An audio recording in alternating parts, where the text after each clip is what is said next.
100 days out now from the midterm elections in November, and the president's acting nervous. Just in the past few days, he's reversed himself on a number of issues.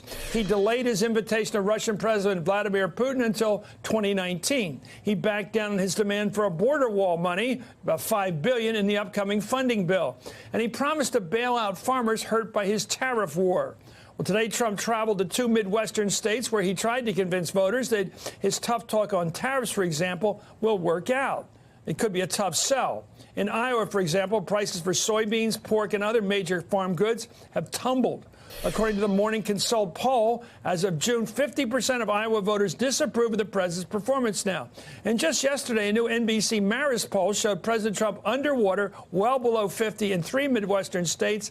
36% of voters in both Michigan and Wisconsin approve of the president. That's all, while 38% of voters in Minnesota approve, so not exactly 50%. For more, I'm joined by Jason Johnson, politics editor at TheRoot.com. So some of those states, like Michigan, Wisconsin, he carried them. He carried Iowa. Yeah. It's not doing so well right now.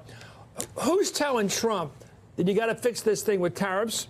You got a problem. Just an example there. You're hurting real people with real product. It's probably the governors, right? Like Scott Walker is probably calling through every single person possible saying, look, if you want me to keep this job, if you want me to keep doing what I'm doing in this state by pushing your policies and some voter suppression, you're going to need to do something about this. He is killing these guys at the local level, because even though Trump can go to a rally and have 20,000 people show up and cheer, he is dragging down the Republicans in that state who can't explain his policies, and that's what's hurting him across the Midwest. Yeah, I've been saying for a long time the Democrats need a leader to beat Trump. They don't need a leader on this stuff. Right. Yeah. Tell me why it's different than having to have an opponent. Well, so here's the thing. You know, Trump, if you're going against Donald Trump, all you need is somebody who can fight with him directly. But his policies, right, his policies are more dangerous than him. His policies aren't charismatic. You mean all politics is local? Exactly. All yeah, I mean, it hits people where they are. Exactly. It hits people where they are.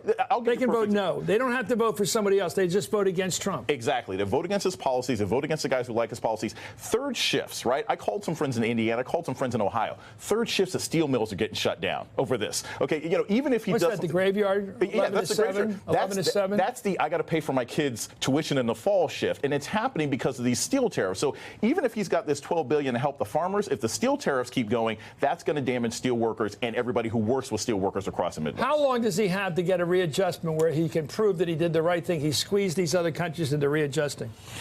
Has he got a couple months? I don't think he's got July, that long. It'll be August in a week. He's basically got maybe until Labor Day. Ohio Governor John Kasich, no fan of the president. He's a Republican, but no fan of Trump. Slammed President Trump's $12 billion bailout of farmers as terrible policy. Here's John Kasich. He's resorted to more farm welfare. You know, farmers don't want aid, they want trade. That's what they want. Now it's been compounded by actually furthering the debt of this country, spending as much as $12 billion providing aid to make up for the damage that's been done by the continuing tariff.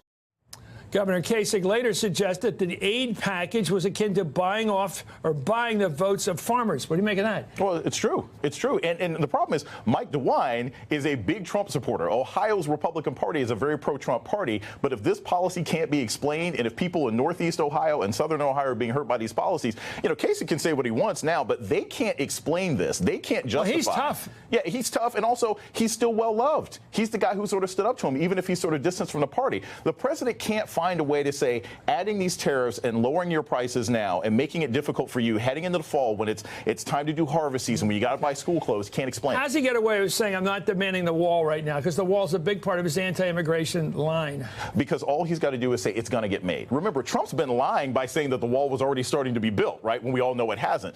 The wall has always been symbolic. It's symbolic about people who are worried about immigration, people who are racist, people who just feel that they need to do something about illegal immigration. So he can back off from this now. As long as he resurrects it at some point, he'll be fine with his base. Thank you, Jason Johnson. An exuberant performance. Up next. Hey there, I'm Chris Hayes from MSNBC. Thanks for watching MSNBC on YouTube. If you want to keep up to date with the videos we're putting out, you can click subscribe just below me or click over on this list to see lots of other great videos.